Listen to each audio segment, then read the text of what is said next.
अकबर के 3 सवाल जिन्होंने दरबार हिला दिया।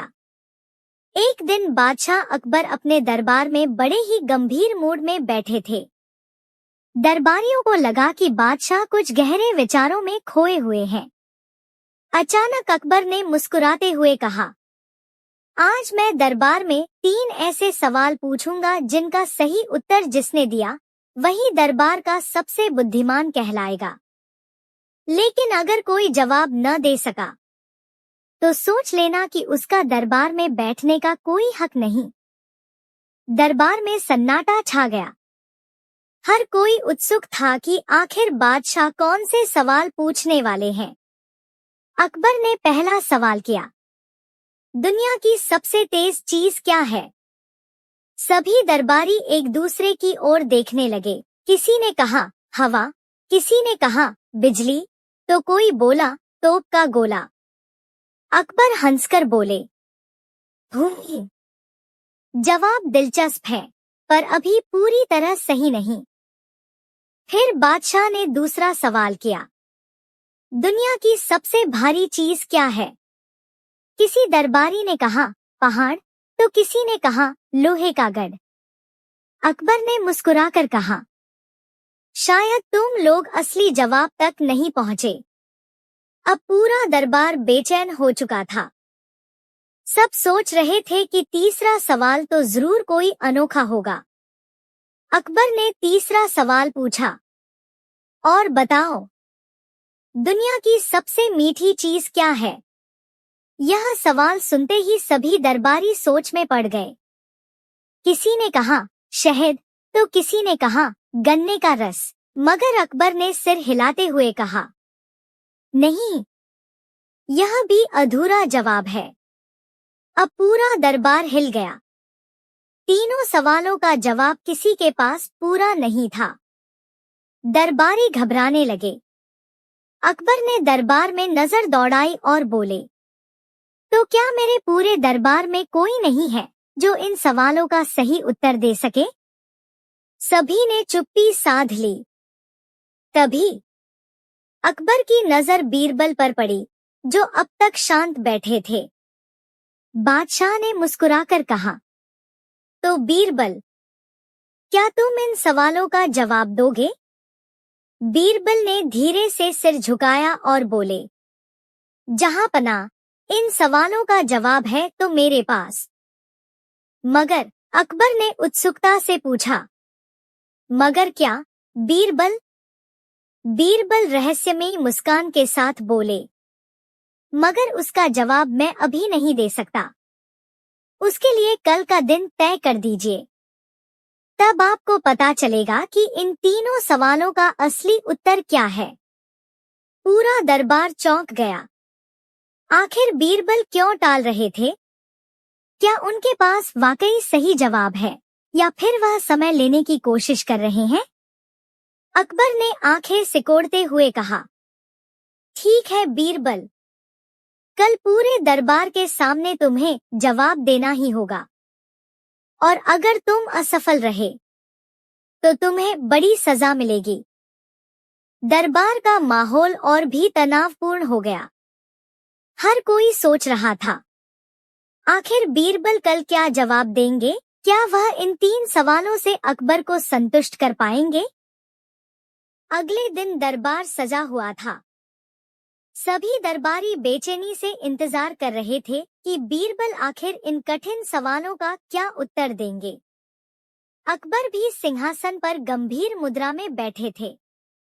अकबर ने इशारा किया, तो बीरबल, अब तुम्हारा वक्त आ गया है। बताओ, दुनिया की सबसे तेज चीज क्या है? बीरबल ने मुस्कुराते हुए कहा, जहांपनाह, दुनिया की सबसे तेज चीज है सोच। सोच पलक झपकते ही इंसान को कहीं से कहीं पहुंचा देती है, धरती से आकाश तक, अतीत से भविष्य तक। कोई हवा, कोई बिजली, कोई तोप का गोला इंसान की सोच से तेज नहीं हो सकता। अकबर ने सिर हिलाकर कहा, भूमि। यह तो सचमुच अनोखा जवाब है। अब अकबर ने दूसरा सवाल दोहराया, दुनिया की सबसे भारी चीज क्या है? बीरबल ने गहरी आवाज में कहा, जहांपनाह, सबसे भारी है वचन यानी दिया हुआ वादा। पत्थर और पहाड़ उठाए जा सकते हैं, लेकिन अगर कोई इंसान वचन देता है तो उसका बोझ जीवन भर उसके कंधों पर रहता है। और अगर वह वचन पूरा न हो पाए तो आत्मा तक दब जाती है। दरबार में गहरा सन्नाटा छा गया। सभी दरबारी बीरबल की बुद्धिमत्ता पर दंग रह गए। अब अकबर ने तीसरा सवाल पूछा, ठीक है, अब बताओ, दुनिया की सबसे मीठी चीज क्या है? बीरबल ने हाथ जोड़कर कहा, जहांपनाह, सबसे मीठी चीज है बात। मीठी वाणी से दुश्मन भी दोस्त बन जाता है, लेकिन कड़वे शब्द से अपना भी पराया हो जाता है। शहद और रस की मिठास कुछ ही पल रहती है, पर मीठी वाणी की मिठास जीवन भर साथ देती है। अकबर कुछ देर तक गहरे विचार में डूबे रहे। फिर मुस्कुराते हुए बोले, वाह बीरबल, तुमने एक बार फिर सिद्ध कर दिया कि तुम्हारी बुद्धि का कोई मुकाबला नहीं। तुम्हारे जवाब सचमुच मेरे सवालों का असली समाधान है। दरबार में तालियों की गड़गड़ाहट गूंज उठी। बीरबल की प्रशंसा हर ओर होने लगी। लेकिन तभी अचानक एक वृद्ध अजनबी दरबार में घुस आया। उसके हाथ में एक पुराना ग्रंथ था। उसने ऊंची आवाज में कहा, जहांपनाह, बीरबल ने जो जवाब दिए वे अधूरे हैं। असली जवाब इस ग्रंथ में लिखे हैं।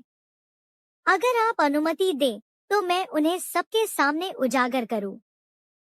पूरा दरबार स्तब्ध रह गया।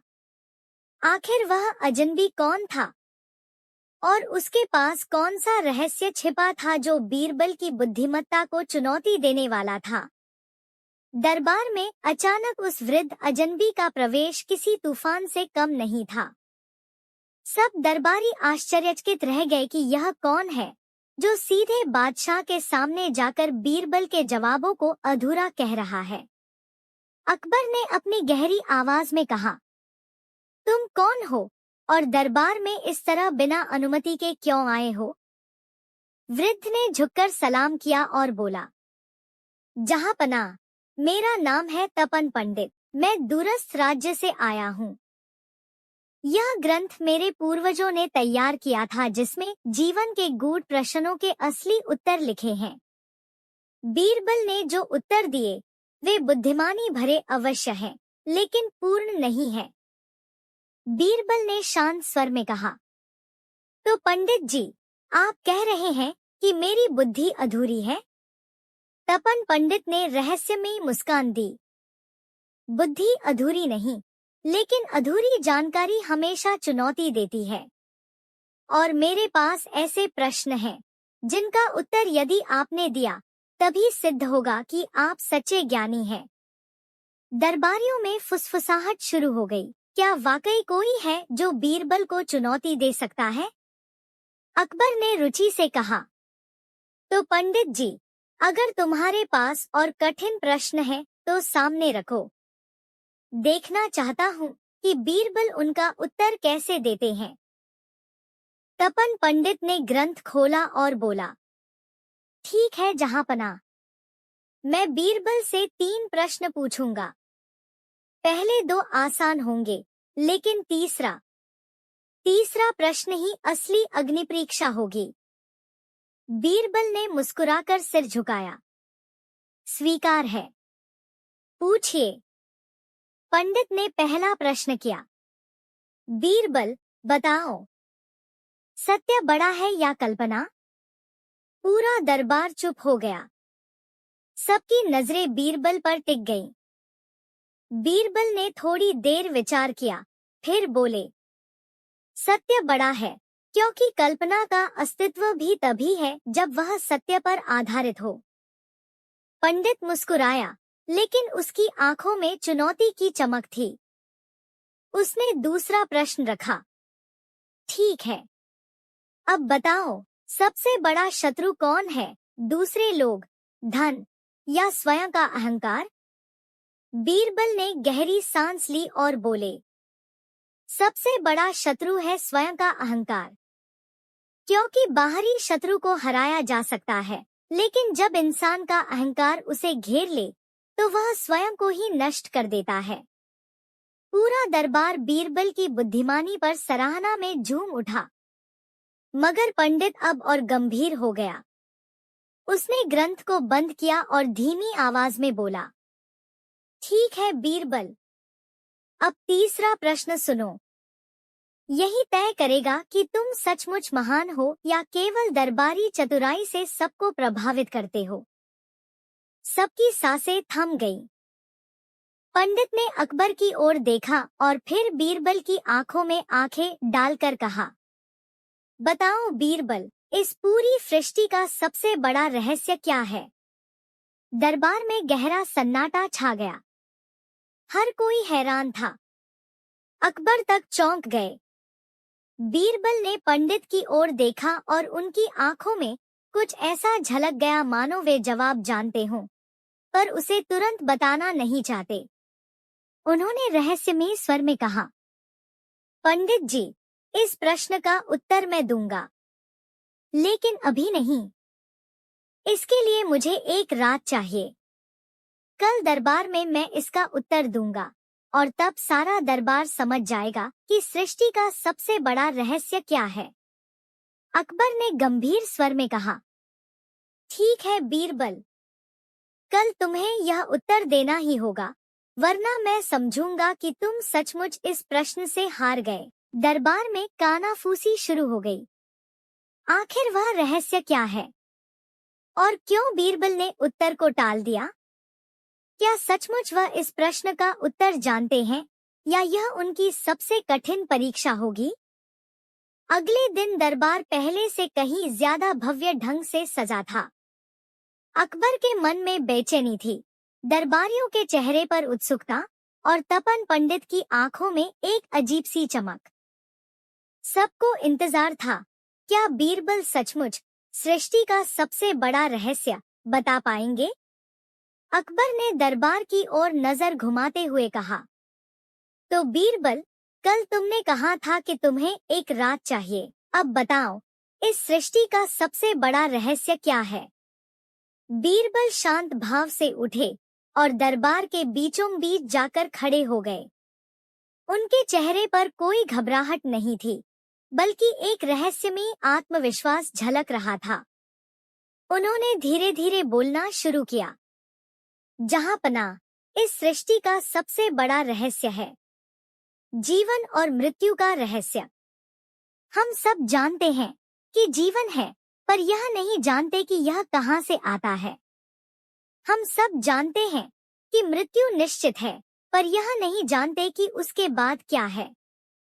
यही वह रहस्य है जो आज तक किसी ने पूरी तरह नहीं जाना, और यही सृष्टि का सबसे बड़ा रहस्य है।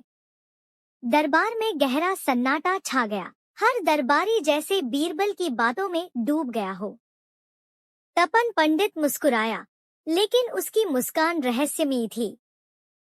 उसने कहा, बीरबल, तुम्हारा उत्तर गहन है, किंतु अधूरा। जीवन और मृत्यु का रहस्य तो सब मानते हैं, पर सृष्टि का सबसे बड़ा रहस्य वह नहीं है जो सबको दिखाई देता है, बल्कि वह है जो पर्दे के पीछे छिपा है। बीरबल ने पंडित की ओर सीधी नजर से देखा और बोले, तो पंडित जी, अगर आपके पास इससे भी बड़ा उत्तर है तो कृपया दरबार को ज्ञान दीजिए।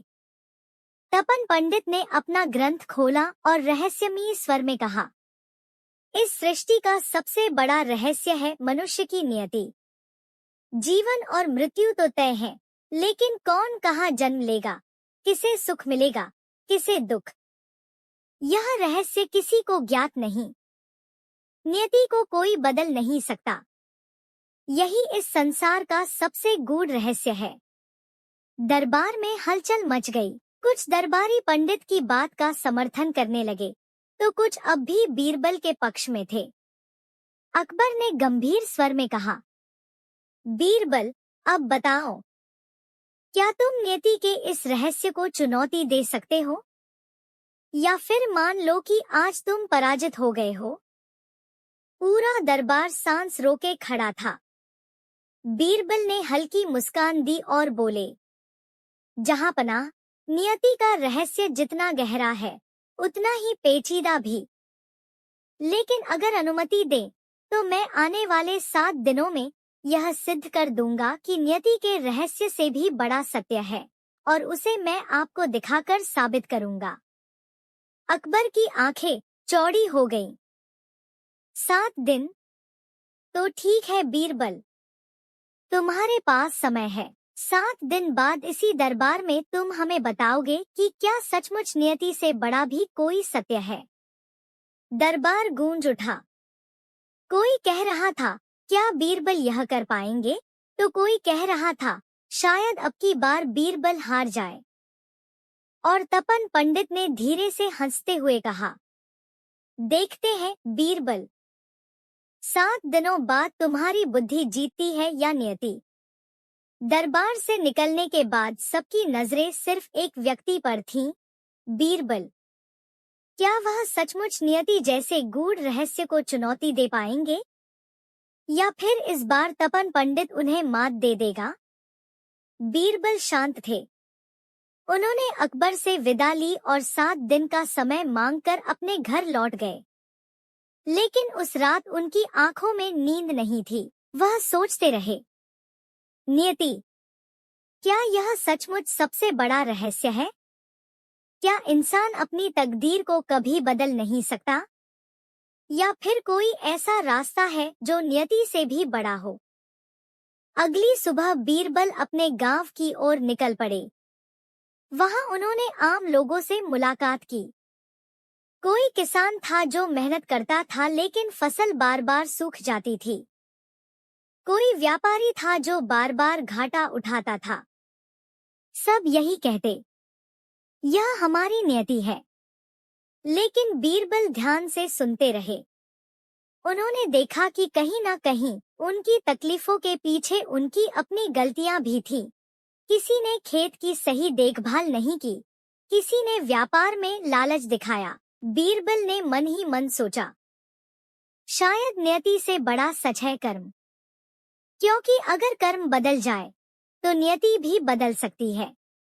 इसी बीच तपन पंडित दरबार में अकबर से मिलता और कहता, जहांपनाह, बीरबल चाहे जितनी कोशिश कर ले, वे नियति को झुठला नहीं सकते। 7 दिन बाद आप देखेंगे, उनकी बुद्धि भी इस रहस्य के आगे हार जाएगी।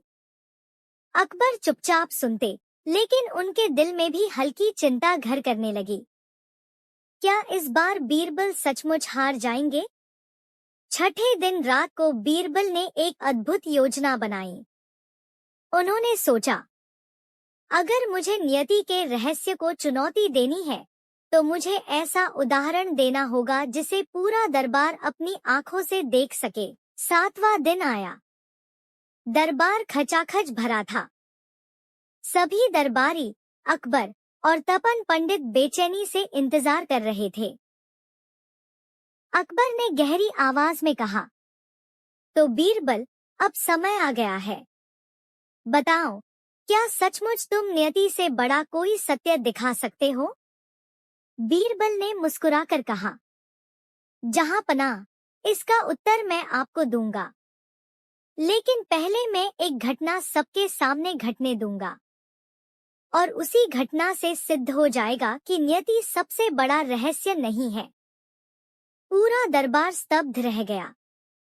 सबकी नजरें बीरबल पर टिक गईं। आखिर वह कौन सी घटना थी जो बीरबल दिखाने वाले थे? और क्या उससे सचमुच नियति से बड़ा कोई सत्य उजागर होगा? 7वें दिन दरबार खचाखच भरा था। हर कोई उत्सुक था कि बीरबल क्या कर दिखाएंगे। अकबर गंभीरता से सिंहासन पर बैठे थे और तपन पंडित रहस्यमयी मुस्कान के साथ प्रतीक्षा कर रहा था। अकबर ने आदेश दिया, तो बीरबल, अब देर मत करो। दिखाओ वह घटना जिससे साबित हो सके कि नियति से बड़ा भी कोई सत्य है। बीरबल खड़े हुए और बोले, जहांपनाह, आज मैं इस दरबार में एक जीवित उदाहरण लाया हूँ। यह उदाहरण ही सिद्ध करेगा कि नियति सबसे बड़ा रहस्य नहीं, बल्कि उससे भी बड़ा कुछ है। इतना कहकर उन्होंने इशारा किया। दरबार के द्वार से एक गरीब किसान अंदर आया। किसान के कपड़े फटे पुराने थे, चेहरा थका हुआ, लेकिन आंखों में उम्मीद की चमक थी। बीरबल ने कहा, जहांपना, यह वही किसान है जिसे आप सबने कई बार देखा है। वर्षों से यह मेहनत करता रहा, लेकिन हर बार इसकी फसल सूख जाती थी। सबने इसे कहा, यह तेरी नियति है, लेकिन पिछले 7 दिनों में मैंने इसे राह दिखाई, सही बीज, सही समय और सही मेहनत। और देखिए, किसान ने थैले से ताजे और हरे भरे अनाज के दाने निकालकर दरबार में दिखाए। अब यह अपनी जमीन से भरपूर फसल पा चुका है। इसकी नियति बदल गई, क्योंकि इसके कर्म बदल गए। दरबार में हलचल मच गई। सभी दरबारी कानाफूसी करने लगे। सचमुच, अगर कर्म बदल जाए तो नियति भी बदल सकती है। अकबर की आंखों में चमक आ गई। वाह बीरबल, तुमने साबित कर दिया कि नियति का रहस्य जितना गहरा है, कर्म उससे भी बड़ा सत्य है। लेकिन तभी तपन पंडित उठ खड़ा हुआ। उसके चेहरे का रंग बदल गया था। उसने ऊंची आवाज में कहा, यह उदाहरण अधूरा है। नियति केवल खेत खलिहान की बात नहीं। असली परीक्षा तब होगी जब मनुष्य मृत्यु से जूझे। क्या बीरबल उस स्थिति में भी नियति को बदल सकते हैं? पूरा दरबार चौंक गया। अकबर ने गंभीर स्वर में कहा, तो पंडित जी, आप क्या कहना चाहते हैं? तपन पंडित ने ठंडी सांस ली और बोला, जहांपना, मैं एक ऐसी परिस्थिति सामने रखूंगा जिसमें बीरबल को साबित करना होगा कि कर्म वास्तव में नियति से बड़ा है। और अगर वह असफल हुए, तो मान लीजिए कि बीरबल की बुद्धिमत्ता का अंत हो गया। सन्नाटा छा गया। हर आंख अब बीरबल पर टिकी थी। आखिर पंडित कौन सी परिस्थिति सामने लाने वाला था? क्या वह बीरबल को सचमुच हरा पाएगा? दरबार में तपन पंडित की चुनौती सुनकर सब स्तब्ध रह गए। अकबर की भौहें तन गईं और उनकी गहरी आवाज गूंजी, पंडित जी, आप कौन सी परिस्थिति की बात कर रहे हैं? साफ साफ कहिए। तपन पंडित ने चारों ओर देखा और फिर धीरे धीरे बोला, जहांपना, यदि बीरबल सचमुच यह साबित करना चाहते हैं कि कर्म नियति से बड़ा है, तो उन्हें एक ऐसे व्यक्ति की नियति बदलनी होगी जिसकी सांसें अब गिनी चुनी रह गई है। दरबार में खलबली मच गई। सभी दरबारी एक दूसरे का चेहरा देखने लगे। पंडित ने इशारा किया। दरवाजे से 2 सैनिक एक बीमार और बूढ़े आदमी को सहारा देकर अंदर लाए। उसका शरीर कांप रहा था, चेहरा पीला पड़ा हुआ था और उसकी सांसें बहुत धीमी थी। पंडित ने कहा, यह व्यक्ति मेरे गांव का है। वैद्य कहते हैं कि यह 7 दिनों से ज्यादा जीवित नहीं रह सकता। यह उसकी नियति है। अब अगर बीरबल इसे बचा लें, तो मैं मान लूंगा कि कर्म नियति से बड़ा है। पूरा दरबार सन्न रह गया। अकबर ने बीरबल की ओर देखा और गंभीर स्वर में कहा, बीरबल, यह तुम्हारी सबसे कठिन परीक्षा है। अगर तुम असफल हुए, तो सब मानेंगे कि नियति ही सबसे बड़ा रहस्य है। बीरबल शांत खड़े रहे। उन्होंने बूढ़े आदमी की ओर देखा और फिर तपन पंडित की ओर मुस्कुराए। पंडित जी, आपकी चुनौती स्वीकार है, लेकिन याद रखिए, जीवन और मृत्यु पर केवल वैद्य या औषधि ही नहीं, बल्कि मनुष्य की इच्छा शक्ति और कर्म भी असर डालते हैं। मैं इसे साबित करूंगा। दरबार में हलचल मच गई। क्या बीरबल सचमुच मौत के मुंह से किसी को निकाल सकते हैं? अकबर ने आदेश दिया, ठीक है बीरबल, तुम्हें 7 दिन का समय दिया जाता है। 7 दिन बाद यह व्यक्ति यदि जीवित रहा तो मान लेंगे कि तुम्हारा कथन सत्य है, अन्यथा तुम्हें हार स्वीकार करनी होगी। बीरबल ने सिर झुकाकर कहा, जहां पनाह, 7 दिन बाद सारा दरबार साक्षी बनेगा कि कर्म कैसे नियति को बदल सकता है। वह बीमार व्यक्ति सैनिकों के साथ बीरबल के घर ले जाया गया। पूरा दरबार चर्चा में डूबा था। कोई कह रहा था, यह असंभव है, तो कोई फुसफुसा रहा था, अगर कोई कर सकता है तो वह सिर्फ बीरबल है।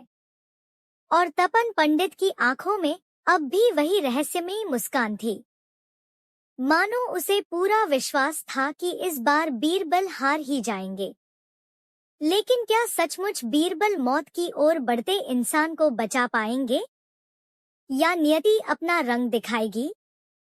बीमार और बूढ़े व्यक्ति को बीरबल अपने घर ले आए। उसकी सांसें भारी थी और शरीर इतना कमजोर कि किसी भी क्षण उसका जीवन समाप्त हो सकता था। दरबारियों की निगाहें अब 7 दिन बाद होने वाले नतीजे पर टिकी थी। बीरबल ने रात भर दीपक जलाकर सोचा, यदि यह सिर्फ औषधि का मामला होता तो वैद्य इसे पहले ही बचा लेते। लेकिन यह परीक्षा नियति और कर्म की है। मुझे इसके जीवन में नया कर्म, नई आशा और नई इच्छा जगानी होगी, तभी इसका भाग्य बदलेगा। अगली सुबह से ही बीरबल ने काम शुरू कर दिया। उन्होंने सबसे पहले उस बूढ़े आदमी से कहा, तुम्हारी जमीन पर जो टूटा हुआ कुआं पड़ा है, अगर वह ठीक हो जाए तो तुम्हारे खेत फिर से हरे भरे हो सकते हैं। क्या तुम उसे देखने जाओगे? बीमार आदमी ने धीमी आवाज में कहा, मैं तो चल भी नहीं सकता। बीरबल मुस्कुराए, मैं तुम्हारे साथ चलूंगा, तुम बस कोशिश करना, यही तुम्हारा नया कर्म होगा। धीरे धीरे सैनिकों के सहारे वह आदमी बाहर निकला। सूरज की रोशनी उसकी आंखों में पड़ी और लंबे समय बाद उसके चेहरे पर हल्की चमक आई। बीरबल ने हर दिन उसे छोटी छोटी जिम्मेदारियां दी, कभी बच्चों को कहानी सुनाना, कभी खेत की मेड़ों पर बैठना, कभी पौधों को पानी देना। धीरे धीरे उसके मन में जीने की इच्छा जागने लगी। 7वें दिन जब दरबार का समय आया तो वही बूढ़ा आदमी दरबार में पहुंचा, लेकिन इस बार सहारे से नहीं बल्कि अपने पैरों पर। हालांकि वह पूरी तरह स्वस्थ नहीं था, पर उसकी आंखों में जीवन की चमक थी और उसके कदमों में दृढ़ता। पूरा दरबार चौंक गया। ये कैसे संभव है? ये तो सचमुच चमत्कार है। अकबर की आंखें विस्मय से फैल गईं। बीरबल, यह तो वैद्य भी नहीं कर पाए, तुमने यह कैसे किया? बीरबल ने हाथ जोड़कर कहा, जहां पनाह, यही कर्म की शक्ति है। नियति कह रही थी कि यह 7 दिन नहीं जी पाएगा, लेकिन जब इसने नए कर्म करना शुरू किए, आशा जगाई, मेहनत की, दूसरों के लिए कुछ किया, तो इसकी नियति बदल गई। यही प्रमाण है कि नियति से भी बड़ा सत्य है कर्म। पूरा दरबार गूंज उठा। सही कहा बीरबल ने, कर्म ही नियति बदल देता है। लेकिन तभी तपन पंडित उठ खड़ा हुआ। उसके चेहरे पर कोई हैरानी नहीं थी, बल्कि एक रहस्यमयी मुस्कान थी। उसने धीमे स्वर में कहा, बीरबल, तुम्हारा उदाहरण प्रभावशाली है, लेकिन असली परीक्षा अभी बाकी है। तुमने एक साधारण व्यक्ति को बचाया है, अब देखना होगा क्या तुम इस सिद्धांत को उस समय भी साबित कर सकते हो जब नियति खुद सम्राट अकबर की ओर बढ़े। पूरा दरबार स्तब्ध रह गया। क्या नियति सचमुच अकबर की ओर आने वाली थी? और पंडित का असली इरादा क्या था? दरबार में तपन पंडित की घोषणा सुनते ही माहौल सन्नाटे में बदल गया। क्या नियति अब बादशाह अकबर की ओर? यह सोचकर सभी दरबारी कांप उठे। अकबर की आंखें सिकुड़ गईं। उन्होंने कठोर स्वर में कहा, पंडित जी, आप क्या कहना चाहते हैं? साफ कहिए। तपन पंडित ने अपना ग्रंथ खोला और बोला, जहांपना, इस ग्रंथ में लिखा है कि आने वाले 21 दिनों के भीतर आपके जीवन पर एक बड़ा संकट आने वाला है। यही आपकी नियति है। अब देखना यह है कि क्या बीरबल इस नियति को रोक सकते हैं या फिर वे भी असहाय सिद्ध होंगे। दरबार में हलचल मच गई। कुछ दरबारी बुदबुदाए, अगर यह सच हुआ तो बादशाह की जान खतरे में पड़ जाएगी। अकबर ने बीरबल की ओर देखा। तो बीरबल, क्या तुम इस भविष्यवाणी को झुठला सकते हो?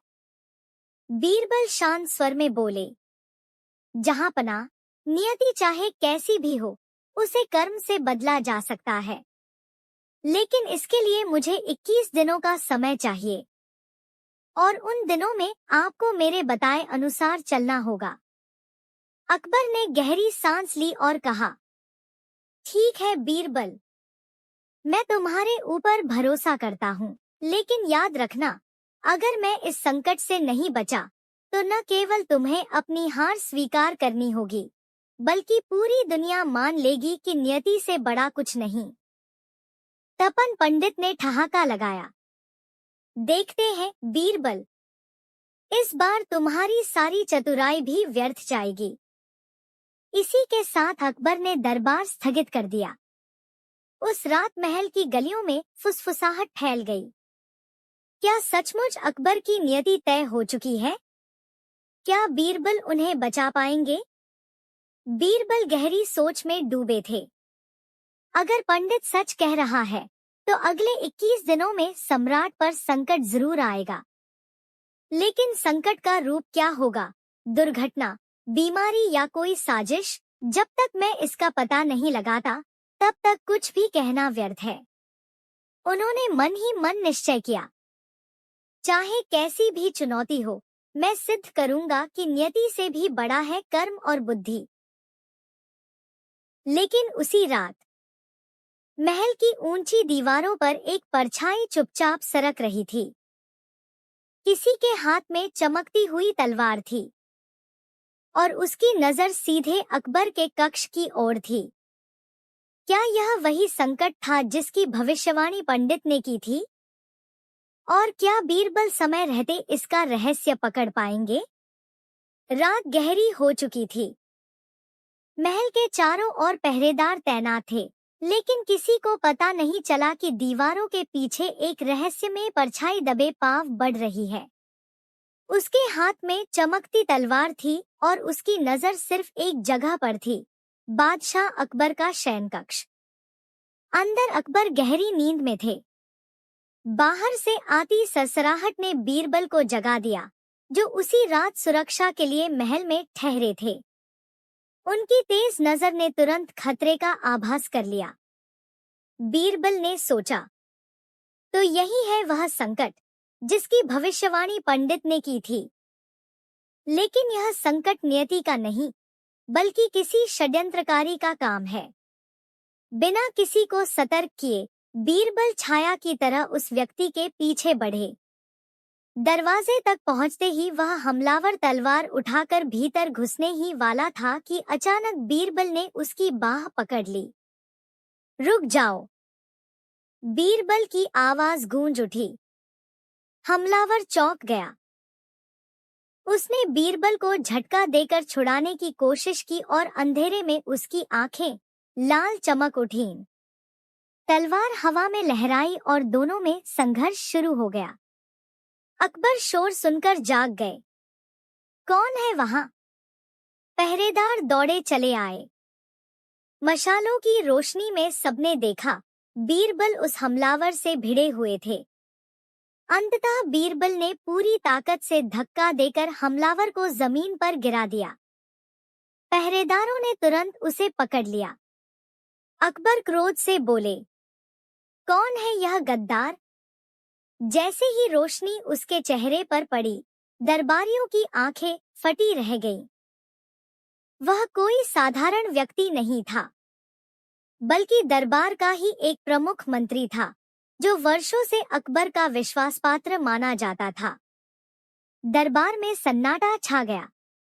अकबर गरजे, तुम मेरे ही मंत्री, मेरी जान लेने का षड्यंत्र क्यों? मंत्री कांपते हुए बोला, जहांपनाह, मेरे पीछे कोई और है। मैं तो